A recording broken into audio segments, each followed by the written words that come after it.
Hello, good morning, and welcome to, it is definitely not Monday, it's Thursday. Welcome to Thursday. It's been a long time since I've seen you guys, not that I'm seeing you or anything, but it's been a long time. So welcome back from the hiatus, which you guys have had 4 days, but anyway, I'm 4 days late. Hi, it's so nice to see you. This is Community Coffee. This is CosmoQuest. I am Gillian, and this is Spaced Art. Which is talking about two of my favorite things, astronomy and art, and all of the wonderful ways that they fuse together.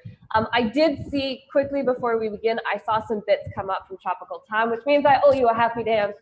Thank you so much for the bits. We are looking forward to the con. I'll talk about that after the show. But in the meantime, we're just going to jump into the show. I am super excited. I have an amazing artist as my guest today. Her name is Swarm, and she's a multidisciplinary artist based in Montreal. And she has the project she's working on is around fibers and the materiality of the universe.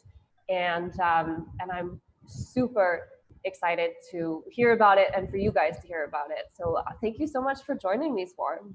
Thanks for having me. It's great to see you. And so it's your morning. So hello, I hope you have coffee. I do, right here. Oh, right here. Community coffee as it kind of appears in from the background. Yeah. Great. So could you just go ahead and introduce yourself and a little bit about your work?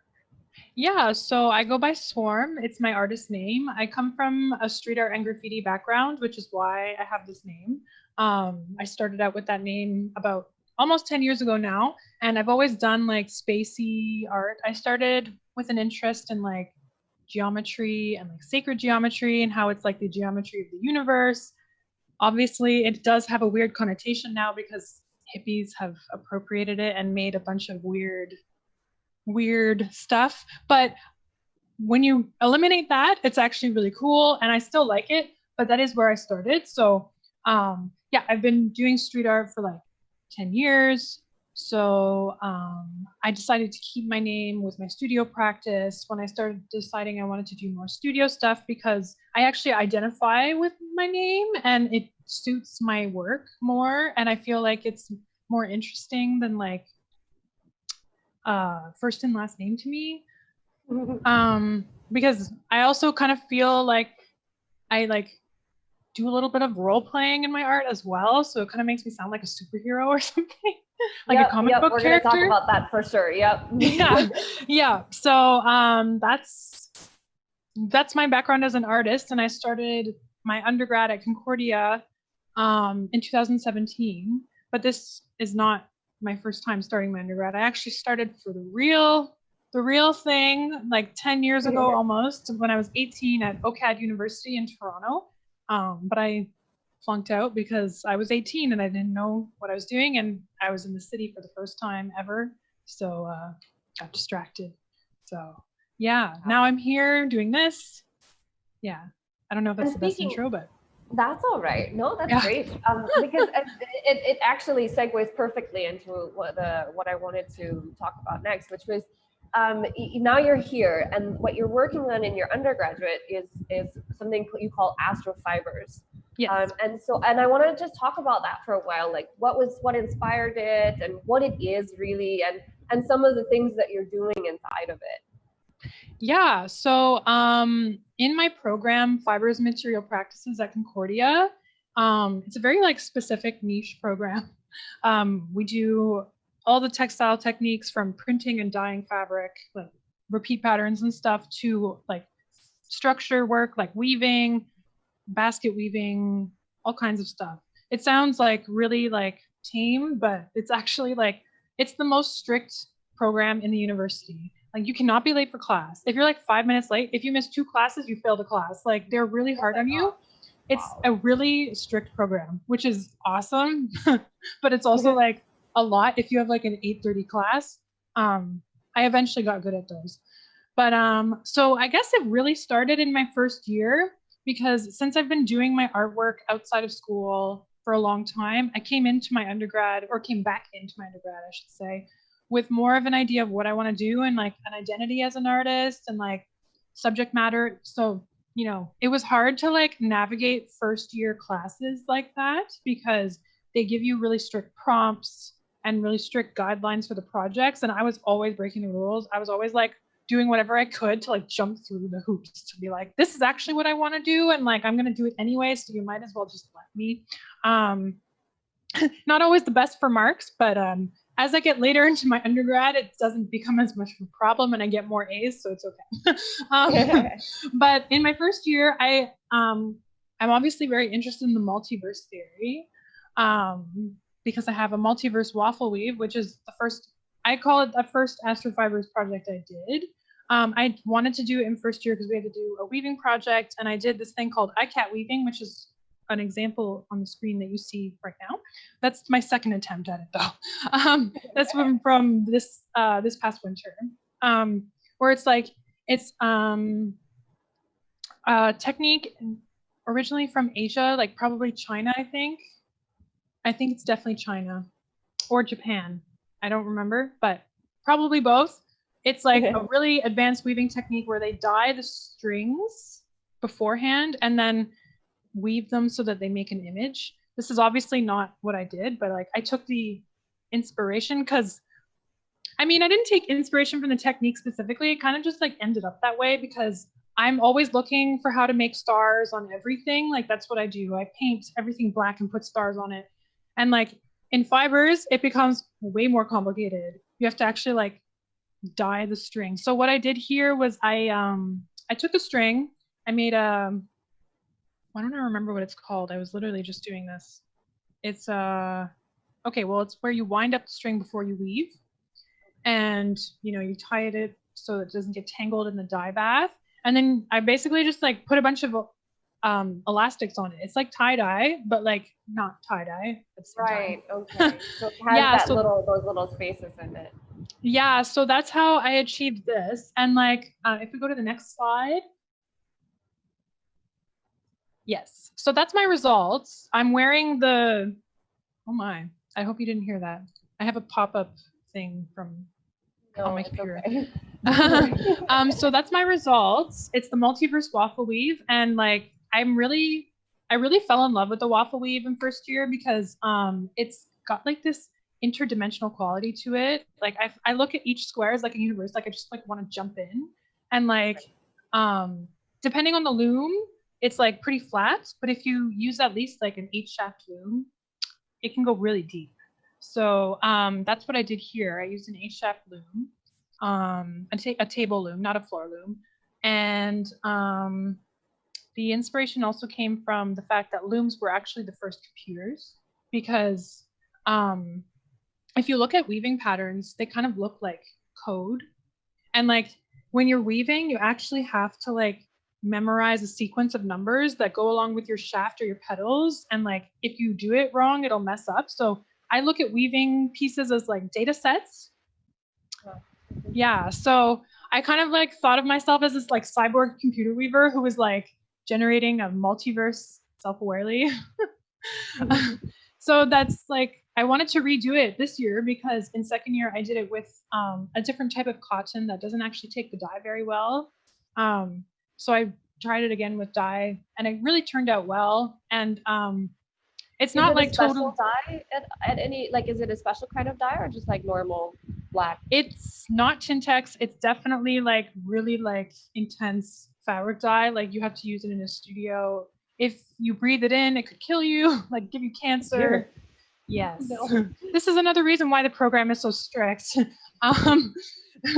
Yeah, so like when I go in the dye lab, I have like a lab coat of goggles, a respirator, and if you spill something, you have to like make it wet so that it doesn't go everywhere because it's really volatile. Like it just gets everywhere. So obviously not one spark in your lungs will make you have cancer. It's more like a prolonged exposure thing. But at school, like they're like really into safety. Yeah, so it's more about the string. String is mercerized cotton, and mercerized cotton just takes the dye more easily, as opposed to non-mercerized cotton, where it kind of just tints instead. So it was very tinted. I used thicker string for the first one, but yeah, I used thinner string because you can only get mercerized cotton in so many sizes, so many things, so many factors behind the scenes. Yeah. Yeah, so this is like part of one of my characters that I've been developing in my work called the Multiverse Traverser, who like is like who traverses the multiverse. It's kind of like a Franglish thing. This obviously Quebec is like rubbing off on me because traverse in French is to cross. Yeah. And traverser is not a word. Like it's not a word, but I made it a word because I think it sounds cool. And yeah. So also, sorry, if you want to say something, go ahead. I don't know when. No, I was going to shift into the characters, but if you have more to add on the other one, go ahead. Yeah. So basically, I think of like, actually, you know what? Just go ahead. No worries. So basically, because you mentioned the characters, the Yes. multiverse traverser, and Yeah. I know that you have different characters that you use, and you also talked at the beginning about role playing and how the role playing like works in your practice, which is really interesting. So let's talk about that for a while. Like, Yeah. characters, how do you use them? How do you develop them? All that kind of stuff. Well, I'm a big Trekkie, first of all, so I definitely take a lot of subconscious inspiration from Star Trek. I'm mainly a Deep Space Nine Trekkie, if I'm being completely honest. I love Deep Space Nine; it's the best series in my opinion. I also love Voyager, and the Next Generation. I was originally a TNG Trekkie, but then I mean, I'll watch any series except the original one. Let's be real. Because I've just seen it so many times because my dad is a TOS Trekkie. So I've seen it so many times. Even if I forget, I watch it and I'm like, I already know what's going to happen. You know? And then also it's pretty dated, so I have less patience. Everybody's always yelling, especially Kirk, he's always like loud and I'm like, please, my ears. But so I take a lot of inspiration from Star Trek. I've been watching it nonstop for like 5 years. I'm a total nerd and I'm boring. I'm actually trying to take a break from Star Trek right now and like watch other sci-fi movies and take inspiration from elsewhere. But I like the titles that they use, and like I'm obviously inspired by a lot of the writing for that show. Like the Custodian is one of my characters, and like the Custodian is a character in, I believe it's Voyager, where the computer like takes over the ship. I don't remember exactly, but I was super inspired by that. It's like kind of evil. It becomes evil, and like the Custodian in my work is like the custodian of the universes. So like who maintains and like, maintains order, Yeah. if there is any. Right. So yeah, ambiguously like not quite evil, but not quite moral character, like ambiguous morality, who destroys universes if they deem them like unfit. But it's also like asking the question, how can you say a universe is unfit? Because like a universe is a universe, it exists. That should be enough for it to be legitimate as a thing. Like, what makes it a wrong universe? The Custodian actually came from, like, the other inspiration that came from the Custodian was a couple of years ago. A friend of mine passed away, and it was very sudden. And for a while, the grieving process made me feel like I was like in the wrong universe. You know what I mean? Like sometimes I just feel like I cross universes, like things just like end up being so weird where I'm like, this makes absolutely no sense. And I know that's obviously not something that's happening, but I'm very in my head and my imagination. Yeah. So I did a performance called Wrong Universe where I completely subverted how I usually it actually might be on this slide. Can we just like go through the slides? No, that's more of the multiverse waffle. That's no. Okay, it might not actually be there. So it was pink instead of black and white. And it had like really weird, like oblong blue stars, like ultramarine blue. So like I just completely subverted how I would usually portray the universe in my work. And then I took a black hole trash can, which it's not totally together right now, but I use leotards a lot in my work, especially for black holes. I'm sorry if you can't see it. I usually have a ring around the top to make it look like the typical black hole shape. And I think it's like really interesting how leotards play with that, because it feels like general relativity, but in textile. So I took on this role of the custodian, and I deemed the universe unfit to exist, and I swept it up and put it in a black hole trash can. So I've been going. I redid the performance in January. I refined it at a gallery for a fundraiser event for an art event at my school, Concordia, and yeah. So I'm still waiting on documentation for that. So that's why I don't have it in the presentation. Right. But yeah. So I'm working on this concept more of the custodian, and another inspiration I actually have another one. I have this celestial sphere. I was doing these a lot. Wow. Yeah. So it's like a foam sphere that I painted black and put stars on it. And I painted it black like probably in like 2017, like when I first started my undergrad. And it looks more like polka dots. Like I've always struggled with people telling me that my stars are polka dots and not stars, because I'm like, have you looked at the sky? They don't have 6 points. They're dots. Okay. Like I get really frustrated with people, but like I can't expect people to like see everything how I see it. So I'm like working on that. But I've recently wanted to repaint a lot of the stuff that I painted stars on in 2017, because I've started finding like smaller tools to work with, because it's really hard to convey the immensity of the universe in a painting or in any medium really. But like that's one of the like largest challenges in my work, which I find fascinating. Like even if I fail, like it's okay, because I can keep going and like never stop. So my idea was like I would paint this black again and do the stars again. And then I came up with the whole idea like I should do a performance about this, where I'm like updating a universe as the custodian. So I will again take on my ambiguously moral form. I have like a black mask with stars on it that I want to wear for it, and like my black long gloves that I wear, kind of evil looking, you know what I mean? Like a typical villain, but like not quite a villain. Very, very nuanced notion.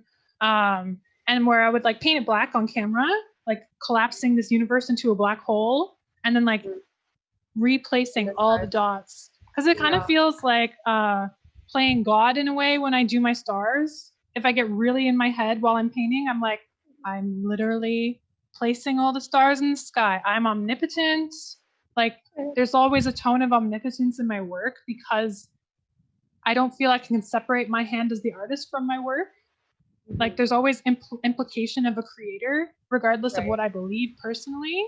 And I know that's like pretty taboo in science land, but I'm an artist and I have this freedom, so I'm taking advantage of that. Because yeah, artists are a little bit more permitted to think in those ways than scientists are, which totally makes sense, and I totally understand why. Which is why I think the role of artists in science is important. Yeah, so it definitely the characters kind of just stem from watching a lot of sci-fi and like thinking a lot in my head while I'm doing my work. Like if we go back to this third multiverse waffle weave slide, I have a pin in there. That's actually how I originally came up with the multiverse traverser concept. The concept was that I put a pin in there, which is a sewing pin, which is actually the tool I use to paint stars now too. I put it in there, and it's like I'm saving my spot so that I don't get lost when I zoom out and like traverse. And I also call making multiverses doing a big bang, because you know how the multiverse was created after the Big Bang. That's the theory. So every time I make a multiverse, I'm like, I did a big bang. It sounds pretty hilarious. There's a lot of humor in my work as well. It's not always serious. Yeah, and you can see that. I think later in the presentation, if you want, we can scroll there, where you have some different pictures of some of the characters that you portray, and they're, and some of the performances. I think they're a little bit later on in the presentation. Yes, there it is. It is in the presentation. I'm sorry, I didn't remember. This is the custodian one. Yes, that's my first iteration of the custodian. For my second one, I ended up deciding that I shouldn't look like the universe that I'm destroying. So I made a black cloak, like a black satin cape, and I put like a reflective fabric spiral on my shoulder. The one with the glove is the one I'm talking about right now. And the one on the other side is the character sketch for the next performance that I just talked about with the sphere.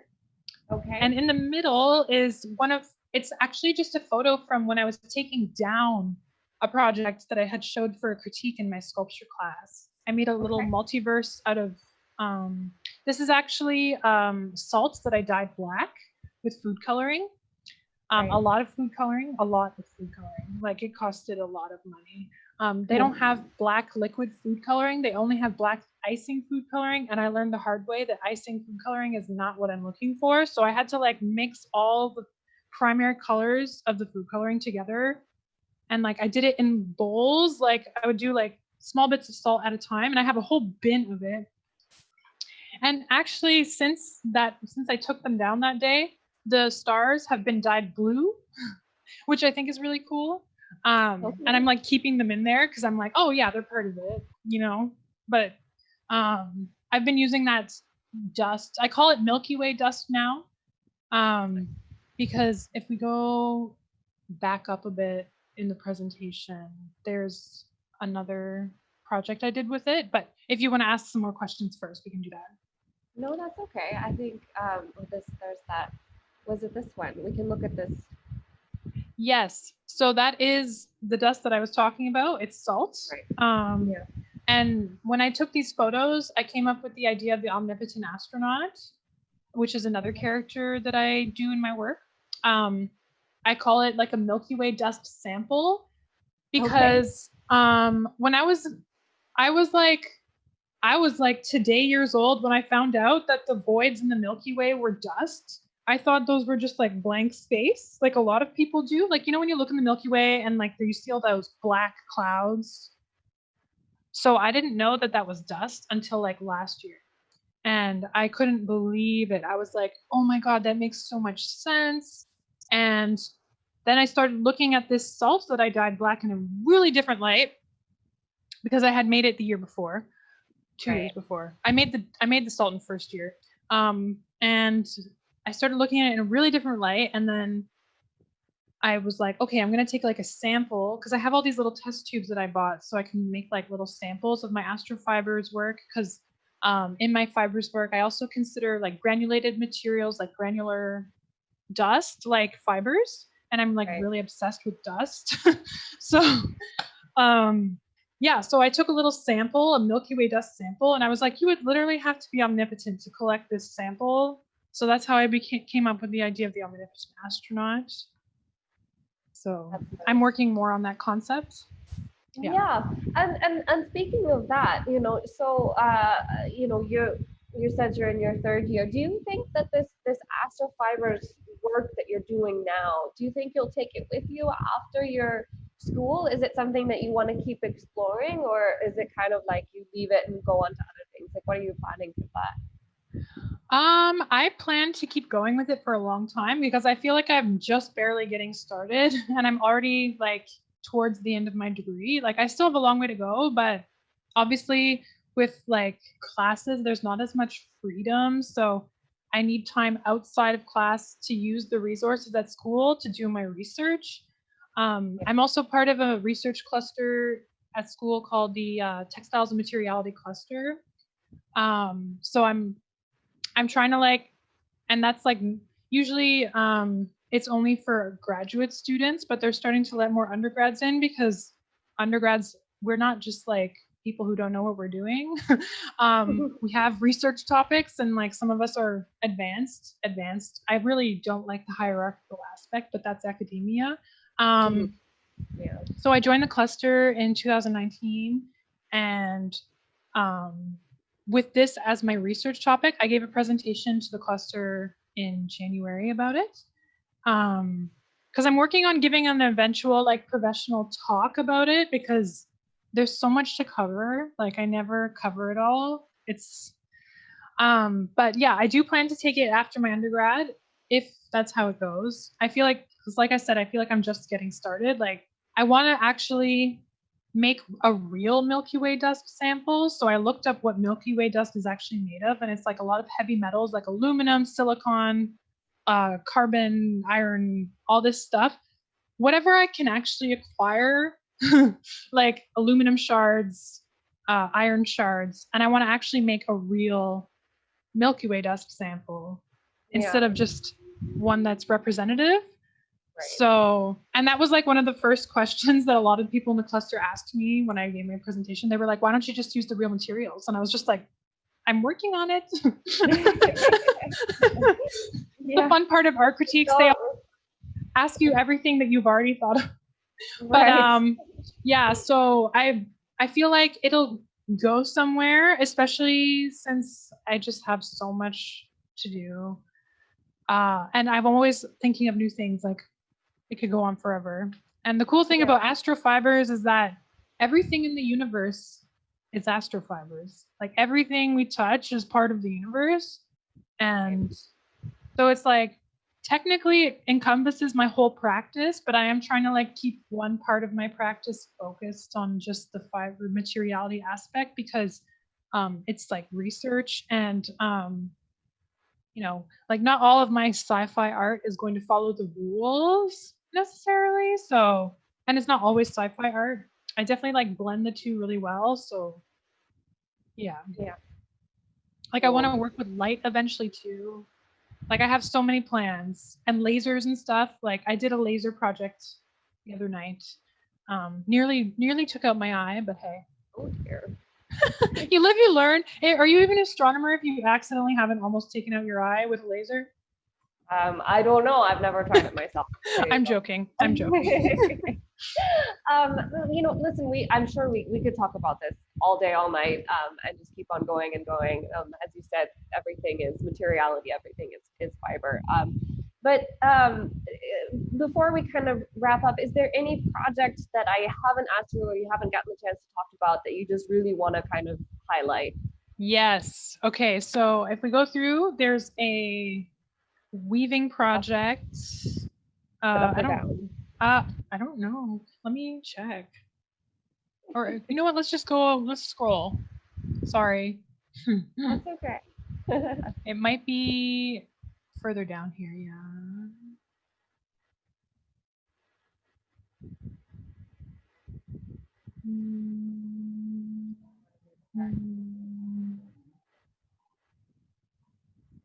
No. Okay, go up.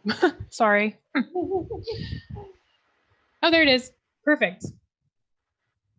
It's another weaving project I did this year. It was go down a bit more. It was somewhere in the middle here. Here it is. Yes. So this project, I'm really into radio astronomy. I really love radio astronomy. I don't know why. I haven't really figured that out. I actually just acquired a miniature radio telescope, and I think one of the reasons I like radio astronomy so much is because I'm really into like deep space phenomena like black holes and neutron stars and all that stuff, which you can't directly observe. So you need radio dishes to do it. So this project is called Seeing Through Clouds, and it's about like if you look up close at the pattern, it's called the undulating twill. And when I saw it, it like immediately reminded me of like radio waves, even though they're not actually the same length as a wavelength of a radio wave. They represent it. So I brought back my salt for that to represent it as Milky Way dust, and I put the antennas there. And it's about being able to see through the clouds of dust to the center of the galaxy to observe things like the galactic center, like the black hole at the galactic center, Sagittarius A star. And I also am kind of like turning it into a little bit of like an activist thing, because I go to at McGill here in Montreal, they have this program run by undergraduates called Astro McGill, and they do outreach talks with astrophysicists. and I go to like all of them. I'm like their biggest fan. And one of them was about observing cosmic dawn, which is like the early universe. And it was Cynthia Chang. She does field work with radio astronomy to like, she goes out to like the middle of nowhere, like where there's no cell reception, even there's no cell towers, anything, because you have to go that far to observe the early universe, because the early universe is on the same frequency as FM radio, 100 megahertz. And our planet is being bombarded by FM radio signals. So you have to literally go way, way out to get away from all those signals. And that's actually why it's a radio quiet zone around radio observatories. So I'm always like, I like to tell people this fact, because they don't know that you can observe the early universe. People think it's in the past, because like with physics, with astrophysics, space and time become more like this rather than like this. And it's so trippy to think about. I still don't fully understand it, and I've been reading about it and interested in it for like a long time. I always have to do a double take, like, wait, do I actually know what I'm saying? It's pretty fascinating and mind-bending. But yeah, so I like, my teacher actually cut off my critique before I could tell people about the early universe and that you can observe it. But yeah, so it's I look at radio astronomy as like a different way of seeing, because people think of seeing as just an optical thing, when really seeing can be, you can assist yourself to see different ways with technology now, such as a radio telescope. And yeah, so I was really happy with how this turned out. Yeah, so I'm really into radio astronomy. The next things are more radio stuff, more sound art with radio astronomy. Yeah. Cool. Well, so where, if people are interested in the work you're doing, where can they go to follow you? Instagram, because I'm still working on making a website. My Instagram handle is SW_RM. Swarm was taken, so I had to put an underscore in place of the A. Okay. So that's me. If you just type in Swarm, I'll probably come up, but maybe not for everybody. But every time I go to someone's phone, I always come up right away. Maybe it's because the phone knows it's me. I don't really know how technology works, but you know how Siri's always listening. Yeah, so okay. Yeah, Instagram.